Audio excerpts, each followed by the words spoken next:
Madame, Monsieur, bonsoir. Je vous donne tout de suite les grandes lignes. L'éléphant, l'espèce menacée en Côte d'Ivoire, ne va pas disparaître. L'État a pris des mesures. En Conseil des ministres ce mercredi, le gouvernement a décidé de la création de sanctuaires d'éléphants, à savoir des refuges vitaux. Les autorités veulent garantir la survie de cette espèce faunique et à forte valeur symbolique et culturelle pour la Côte d'Ivoire. La Côte d'Ivoire qui veut réussir sa Coupe d'Afrique des Nations. À quelques semaines de l'événement, les organisateurs ne veulent négliger aucun aspect, surtout pas le volet spirituel. Le Premier ministre en charge du sport, Robert Begré-Mondé, a sollicité le soutien de Yaédion Robert, président des églises baptistes œuvre et mission, pour la réussite de l'événement continental qui démarre le 13 janvier prochain. Avant cette date, peut-on dire que la Côte d'Ivoire est sur la bonne voie en termes d'organisation? La mission de prospection de la CAF a fait le point en conférence de presse, conférence co-animée avec le COCAN, le comité d'organisation, qui a fait quelques précisions dans l'organisation pratique de ces 1 mois de fête du football. Bienvenue à vous tous. L'éléphant ne va pas disparaître en Côte d'Ivoire, bien que menacé d'extinction. L'État a pris des mesures. C'était ce matin en Conseil des ministres. Le gouvernement ivoirien a décidé de la création de sanctuaires d'éléphants. De quoi s'agit-il? Des précisions de Jérôme Kofi Abolin qui revient sur les autres sujets abordés lors de cette réunion.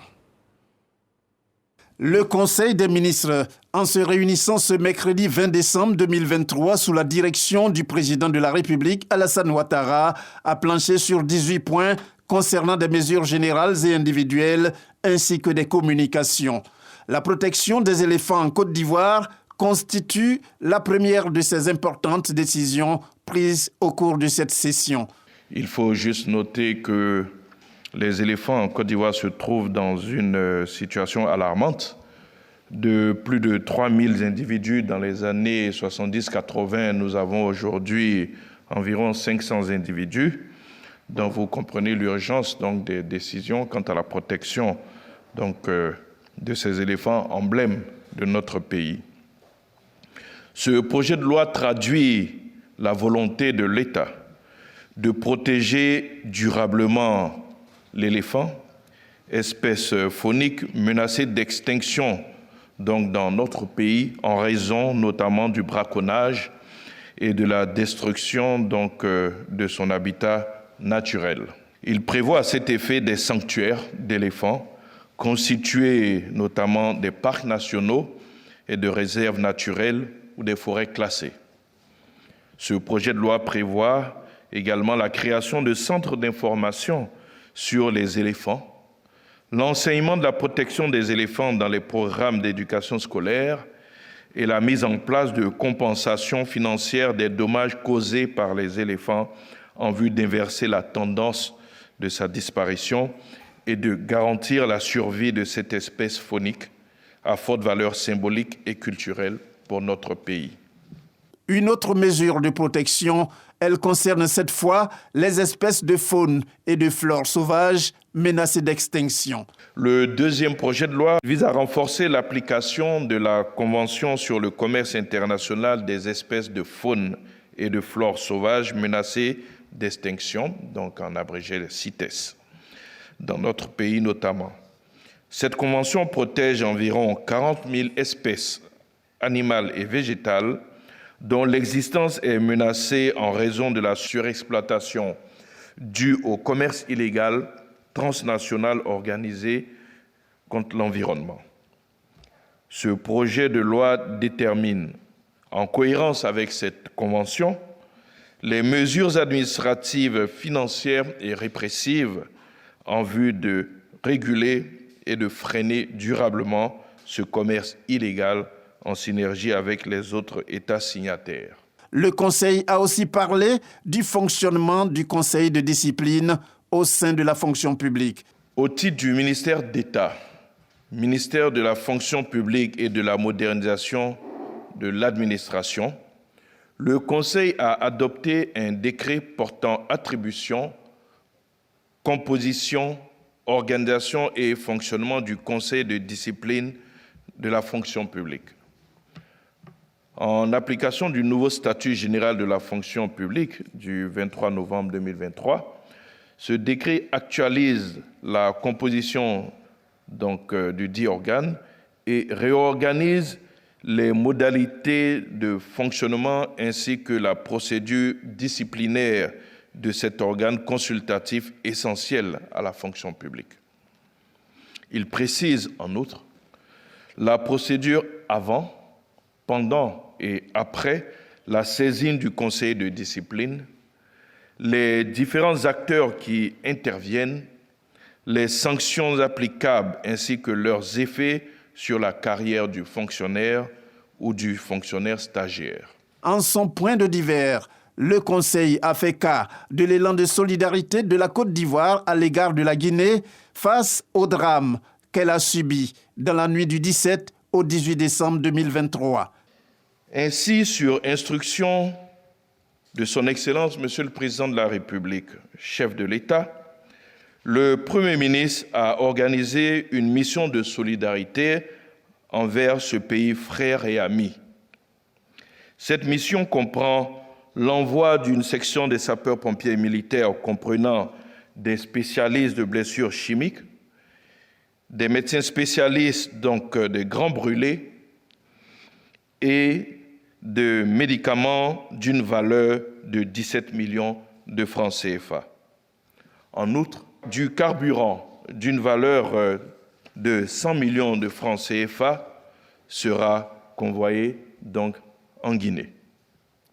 Une délégation officielle de la Côte d'Ivoire, conduite par Monsieur le ministre des Affaires étrangères, de l'intégration africaine et des Ivoiriens de l'extérieur, séjourne actuellement en Guinée pour porter le message de condoléances, de compassion et de solidarité de son Excellence, Monsieur le Président de la République, de l'ensemble du gouvernement ivoirien et de tout le peuple de Côte d'Ivoire envers donc ce pays frère et ami. Cet élan de solidarité est également accompagné d'une enveloppe de 500 millions de francs CFA. Ce Conseil des ministres est bien le dernier de l'année 2023. 2023 s'achève donc. Les yeux sont rivés sur 2024 et cet événement qui débute en janvier prochain. La Coupe d'Afrique des Nations de football. La Côte d'Ivoire veut réussir sa compétition. Le Premier ministre en charge du sport vient de solliciter le soutien du révérend Yaya Diop-Robert, comme il l'a fait avec les autres guides religieux il y a quelques jours. On voit cela avec Abdoulaye Koné.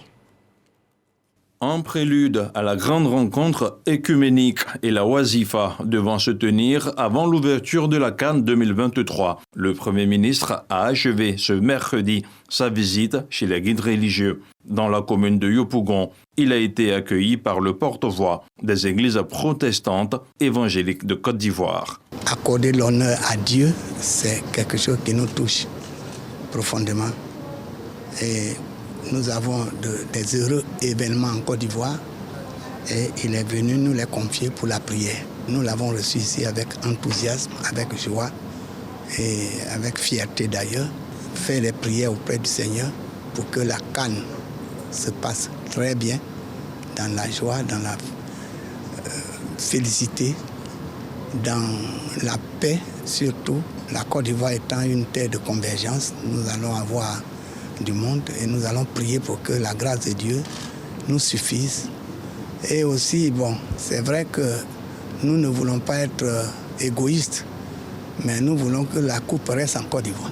Comme à l'accoutumée et comme lors de ses précédentes visites chez les guides religieux, le chef du gouvernement était accompagné d'une délégation du COCAN. Le COCAN, le comité d'organisation de la CAN, qui justement était face à la presse. À ses côtés, la CAF, Confédération africaine de football, qui a fait le point de sa mission de prospection en Côte d'Ivoire. Salif Ouattara, Véronique Conan. Véron Moussengo Omba, secrétaire général de la Confédération africaine de football CAF, en mission de prospection depuis le 13 décembre, a tenu à rassurer les journalistes que tout est fin prêt pour la CAN 2023, en présence du directeur exécutif du COCAN Moumouni Silla et du premier vice-président de la FIF, Malik Toé. Concernant l'hébergement des équipes et des visiteurs qui viendront pour la CAN, les stades et les infrastructures, Véron Mosengo Omba repart confiant. Je viens de faire une visite de différents hôtels où les équipes vont loger. Ils vont être logés dans de très bonnes conditions. À côté de cela, il y a des cités CAN. Pour les prochaines CAN, il faut réfléchir à copier ça. Le secrétaire général de la CAF a planché sur le cas de la billetterie et du nombre de demandes d'accréditation. Pour la première fois, la CAF a lancé la vente en ligne. On a fait un premier test en mettant à disposition 25% de billets. Les billets ont été partis après 2 jours. À côté de cela, on a commencé aussi la vente physique en opposition à vente en ligne sur de nombreuses villes. Le directeur exécutif du COCAN, Moumouni Silla, a quant à lui donné des précisions sur la diffusion des matchs de la CAN dans les espaces publics. Il y a des opérateurs qui trouvent que c'est le moment pour eux de faire une opération économique. Ils disent qu'il y a 1000 hectares quelque part qui est en déshérence. Ils veulent l'aménager pour que ce soit un espace qui puisse accueillir du public pour retransmettre les matchs. Là encore, on leur dit, vous pouvez le faire, mais à condition que vous respectez le cahier de charge. Les équipes participantes à la CAN de l'hospitalité seront présentes en Côte d'Ivoire dès le 4 janvier 2024. Voilà une compétition qui devra se dérouler dans un climat de paix et de cohésion. Des institutions jouent leur rôle, des rôles peu connus par certains diplomates, d'où la visite de l'ambassadeur du Royaume de Belgique chez le médiateur de la République, Éric Ogoré.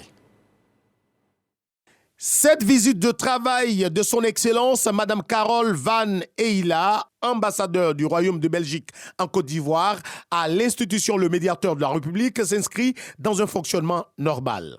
Le Médiateur de la République est ouvert aux autres institutions nationales et internationales, aux personnes physiques et morales et aux populations désireuses la connaître davantage et surtout ses actions dans la prévention de la paix et de la cohésion nationale. Au sorti de cette rencontre avec Adama Toungara, l'hôte du jour, satisfaite, évoque la valeur ajoutée. C'est vraiment important pour moi afin de mieux comprendre justement les attributions de la médiature. Et donc aujourd'hui, j'ai eu le plaisir d'en apprendre davantage sur les rôles de cette institution, en particulier en matière de conflit entre administrés et administration, mais aussi le rôle important de cohésion nationale que joue cette institution qu'est la médiature. Je pense que cette institution est vraiment très intéressante à mieux découvrir aussi par les citoyens. C'est un rôle qui se fait au bénéfice des citoyens, de manière d'ailleurs gracieuse, et puis au bénéfice de la paix en Côte d'Ivoire, puisque ce rôle de cohésion nationale participe bien sûr à la consolidation et au maintien de la paix dans le pays. Les nombreuses actions du médiateur de la République en faveur de la paix ont été dominées cette année par la sensibilisation des candidats et des populations pour des élections sans violence en Côte d'Ivoire. Un message qui a fortement contribué à favoriser un climat de paix pendant la période électorale. Rendons-nous dans la localité de Bembresso pour assister à la cérémonie de fin de formation de 300 stagiaires volontaires issus des centres de services civiques de Boaké et Bembresso, initiés par le ministère de la Promotion de la Jeunesse, de l'Insertion professionnelle et du service civique. Jean-Marc Djadji. 300 jeunes stagiaires volontaires présentent leurs travaux avec fierté au ministre de la Promotion de la Jeunesse, de l'Insertion professionnelle et du service civique, Mamadou Touré. Ces jeunes garçons et filles vulnérables, issus des centres de services civiques de Bembresso et Boaké 1, sont en fin de formation et prêts à être insérés dans la vie active. Après 3 mois de résocialisation et de formation qualifiante en mode internat, ces pensionnaires expriment leur gratitude à l'État de Côte d'Ivoire. J'encourage tous les jeunes de Côte d'Ivoire, surtout de Côte d'Ivoire, de venir s'inscrire. Parce que c'est très important pour nous. Un jeune qui n'a rien à faire, qui ne sait même pas où aller, qui est des débauches, qui se met à n'importe quoi, de venir s'inscrire. L'Office de service civique national, initié depuis 2018 par le ministère de tutelle, résocialise les jeunes vulnérables et facilite leur réinsertion. Au total, ce sont 1452 jeunes qui auront été formés pour cette année 2023, année de la jeunesse, sur les différents centres de service civique. Nous ferons en sorte que chacun d'entre vous puisse réaliser vos rêves professionnels. Pour ceux qui ont besoin de travailler en entreprise, l'agence emploi jeune les aidera à trouver un travail dans l'entreprise. Pour ceux qui voudront s'installer à leur propre compte, vous serez prioritaire dans nos programmes de financement en entrepreneuriat. La seule chose que le président de la République vous demande, c'est d'être des ambassadeurs. Vous allez retourner en famille, dans votre quartier, dans vos villes. Soyez des ambassadeurs de cet Ivoirien nouveau. Promouvoir la participation citoyenne des jeunes à la vie de la société s'inscrit dans le cadre de l'axe 2 du programme jeunesse du gouvernement 2023-2025. Ces 300 nouveaux jeunes stagiaires volontaires bénéficieront de 6 mois de stage pratique en entreprise ou auprès de maîtres artisans dans leur localité d'origine. Le début des stages est prévu pour le 2 janvier 2024. La situation des jeunes filles sorties précocement du système éducatif classique ou n'ayant jamais été à l'école préoccupe également le gouvernement. À travers les IFEF, elles ont une porte ouverte pour s'insérer dans le tissu socio-économique. Les IFEF qui ont connu des réformes récemment, lesquelles? Voici la précision du ministère de tutelle, Sephora Zegui. La Côte d'Ivoire a fait de l'éducation et la formation de la femme une priorité de l'action gouvernementale dès son accession à l'indépendance. Elle met en place des foyers féminins qui deviendront plus tard les institutions de formation et d'éducation féminine IFEF. Après plusieurs décennies d'existence, les IFEF vont connaître une réforme. Au niveau juridique et institutionnel, il faut noter que le profil de formation des enseignants et des auditrices est en mal, ce qui rend difficile le positionnement des IFEF dans le système éducation-formation. Au niveau pédagogique, le diagnostic a montré une formation initiale non structurée, insuffisante et peu adaptée aux offres de formation dans les IFEF. Au niveau pédagogique, les réformes vont s'accentuer sur la révision des curricula et l'introduction de nouveaux modules de formation tels que les BTP. Le pays dispose de 130 IFEF répartis sur le territoire national pour un effectif de 6 000 auditrices. Au terme de leur formation, seulement 10% arrivent à s'insérer dans le monde du travail. À ce niveau également, des corrections seront apportées. Les institutions de formation et d'éducation féminine, IFEF, offrent une alternative d'éducation et de formation non formelle pour les femmes et les jeunes filles. Non scolarisées ou déscolarisées, elles se positionnent comme l'école de la seconde chance par excellence en vue de promouvoir l'autonomisation de la femme. On va faire une image, on reste à l'école et cette fois, c'est une enquête qui nous conduit dans plusieurs établissements scolaires en vue de répondre à une question. Les élèves ont-ils cédé au phénomène de congé anticipé comme par le passé? Notre équipe de reportage conduite par Walter Amadou Ouattara a constaté que ce 20 décembre 2023, dans les établissements publics comme privés, la date de départ pour les congés de fin d'année a été respectée. Élèves, enseignants et autorités administratives s'en félicitent. En décembre 2021, il faut le rappeler, une soixantaine d'élèves auteurs d'actes liés au congé anticipé ont séjourné au centre de service civique de Bembresso pour bénéficier d'un redressement disciplinaire. Autre volet de l'actualité, le directeur général de la RTI est honoré avec plusieurs personnalités de l'armée et de la société civile au cours d'une double cérémonie de remise de médailles et de présentation de nouvelles recrues affectées au JSPM, une initiative du groupement des sapeurs-pompiers militaires. Chris Diomandé, Jean-Marc Eldjaji. Ils sont 4 personnalités du monde de l'armée, des finances et des médias à être honorés. Le contre-amiral Amara Kone, le général Alexandre Mbaya, le directeur général des impôts Ouattara Sy Abou et le directeur général de la radiodiffusion-télévision ivoirienne Fousseni Dambélé. Ils viennent de recevoir des médailles de sauvetage échelon or pour leur contribution à l'avancement du corps des groupements de sapeurs-pompiers militaires GSPM de Côte d'Ivoire. Et c'est d'ailleurs pour marquer cette satisfaction du commandement vis-à-vis de la tâche accomplie que des décorations seront décernées à tous ceux qui ont participé à la réussite de cette formation. Permettez-moi d'adresser les remerciements à ces partenaires militaires et civils qui nous font l'honneur de leur soutien dans la mission ardue de secours aux populations. Cette distinction, je disais que je la prends avec beaucoup d'humilité parce que elle est pour moi le signal que nous, les civils, devrons donner à nos forces de défense et de sécurité qui, au quotidien, mettent en péril leur vie et leur santé pour la protection, la préservation de nos biens.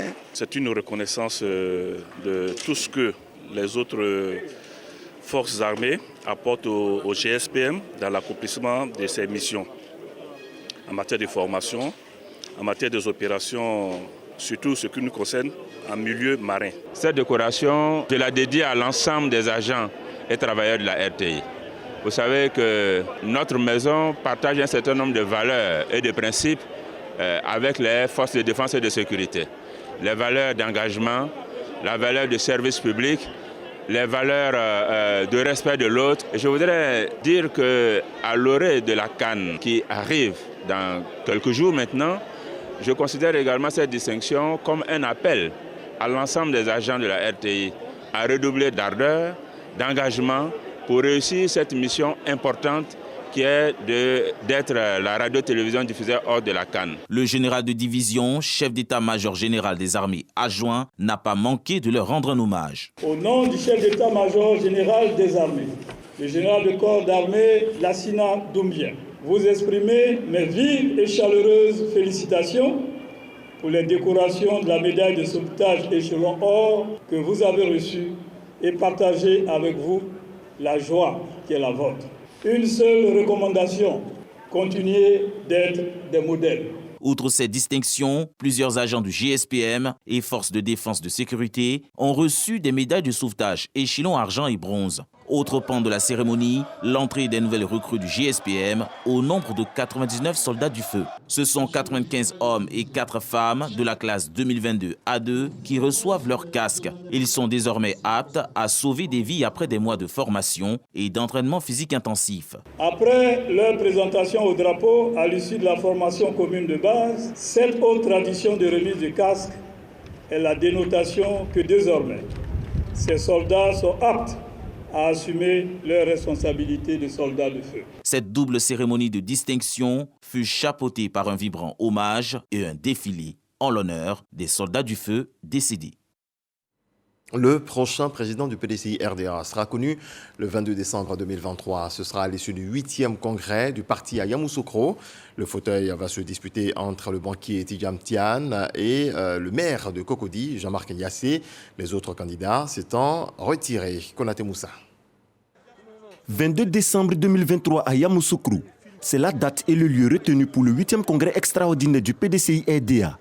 Lors de cette 17e réunion, le bureau politique s'est aussi prononcé sur la question des candidatures pour le poste de président du parti. Aucune candidature n'a été rejetée puisqu'il appartient au Congrès de statuer sur l'éligibilité des candidats. Il faut noter que 3 candidats ont confirmé le retrait de leur candidature devant le bureau politique. Il s'agit de 1. Le professeur Maurice Kakoudikawi. 2. Le ministre Koumouen Kofi Moïse. Et 3. M. Noël Akossi Benjo.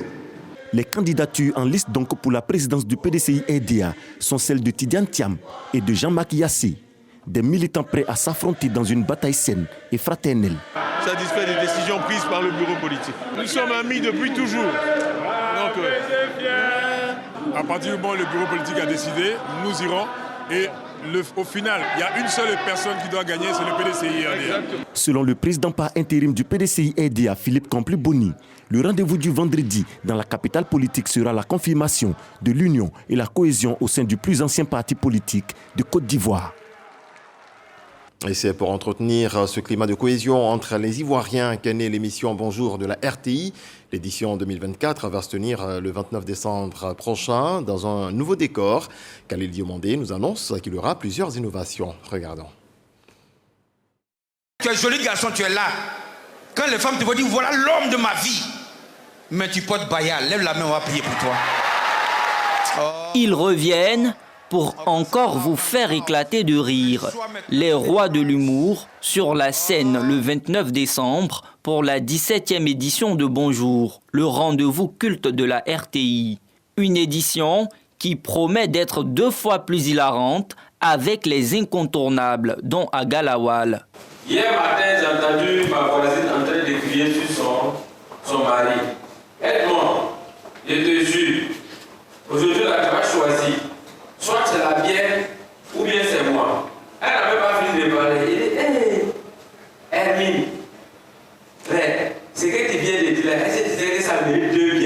commencer. Bonjour 2024, c'est aussi de la fraîcheur avec 11 jeunes talents triés sur le volet pour offrir une soirée de fou rire. Venez massivement, vous allez voir un blanc, un vrai blanc, blanc sur toutes les formes. Vous dites des choses de blanc. Il y a du talent, ils font de bonnes choses. Ce que j'ai vu, je suis animé par un sentiment quand même de bonheur et de satisfaction parce que étant ici, j'ai vu de la rigueur. Et moi, dans ma façon de comprendre, je sais que là où les possibilités se créent, forcément, l'intelligence et la rigueur ont leur mot à dire. Et j'ai entendu ces mots-là ici. Pour cette 17e édition, l'équipe de production de Bonjour a mis les petits plats dans les grands. Bonjour 2024, 17e édition, beaucoup d'innovation. Cette année, on part au parc des expositions d'Abidjan, un site qui va accueillir le grand public et les VIP. Cela s'inscrit donc dans la droite ligne de nos thèmes, la Côte d'Ivoire solidaire. Également, le contenu va changer. Un contenu large et diversifié à la fois, qui permettra au public de passer d'intenses moments. Le mot d'ordre du directeur général est clair, c'est l'année de la jeunesse. Il faut leur faire un clin d'œil, comme ils aiment bien le dire. S'ils n'ont pas soulevé, ils vont déposer. Nous sommes en plein cœur de la Coupe d'Afrique des Nations. Ce spectacle va forcément faire allusion à cette coupe qu'on va organiser chez nous et puis la gagner. Ça c'est vraiment une partie de plaisir en tout cas. Les tickets sont disponibles au lieu de vente habituel, 25 000 francs pour les VIP et 15 000 francs CFA pour le grand public. Abidjan, ville incontournable des grands événements, a accueilli du 7 au 10 décembre dernier la 3e édition de l'initiative Genève Africa. Plusieurs thèmes ont été débattus lors des festivités qui ont enregistré la présence de Françoise Remarque, ministre de la Culture et de la Francophonie, et de l'ambassadrice de la Suisse en Côte d'Ivoire. On voit cela avec Constant Kokora et Godefroy Kamawa. Après Kinshasa, République démocratique du Congo, et Cotonou au Bénin, il y a 2 ans, le festival Genève Africa a posé ses valises à Abidjan, en Côte d'Ivoire. Pour cette 3e édition, c'est la fondation Amadou Ampateba qui accueille les festivités. L'objectif est de faire le pont entre les cultures de la Suisse, d'Afrique francophone et des Caraïbes. La thématique retenue cette année est parole. C'est pour dire que la parole d'Amadou Ampateba d'hier continue de parler aux jeunes générations aujourd'hui. Numérique, intelligence artificielle, édition, mémoire et traduction, images et son du livre sont des différentes thématiques développées par des experts qui ont donné leur avis sur ces concepts. Cette initiative est à saluer. La littérature est un monde en mutation. Ce matin, on a parlé du numérique dans la littérature, du digital, de l'intelligence artificielle. Et ces artistes venus de Suisse, c'est une dizaine de personnes, vont pouvoir vraiment échanger avec des étudiants ivoiriens et des professionnels ivoiriens. Pour sa part, la ministre de la Culture et de la Francophonie n'a pas manqué de féliciter les organisateurs pour avoir choisi de faire cette escale à Abidjan. Elle a également encouragé les jeunes à s'approprier le secteur de la culture dans toutes ses composantes. Vous savez que le président de la République vous a décrété année de la jeunesse, et l'année de la jeunesse n'est pas qu'un mot, c'est vraiment une réalité. Donc il était important effectivement que le président se préoccupe de vous à tous les niveaux. Et le secteur du livre est une des priorités du ministère de la Culture. Cette rencontre culturelle a aussi donné lieu à des échanges qui ont captivé l'attention des festivaliers dans une ambiance festive. Dans le reste de l'actualité, 44 millions d'électeurs étaient appelés aux urnes en République démocratique du Congo ce mercredi pour des élections générales lors desquelles le chef d'État sortant, Félix Tshisekedi, brigue un second mandat. Du fait d'importants retards et dysfonctionnements, des bureaux de vote sont restés ouverts tard dans la nuit. Les élections continueront demain jeudi pour les bureaux qui n'ont pu ouvrir, a annoncé la commission électorale. En France, après le Sénat, l'Assemblée nationale a adopté définitivement tard ce mardi soir le projet de loi immigration avec 349 voix pour et 186 contre. Le ministre de l'Intérieur, Gérald Darmanin, s'est félicité d'un texte fort. Son adoption ouvre cependant en même temps une profonde fracture au sein de sa majorité.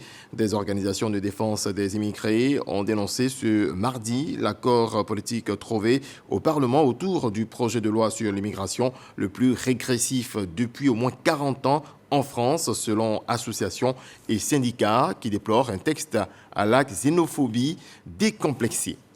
Très belle nuit. Merci à vous tous de nous avoir suivis. On se retrouve demain.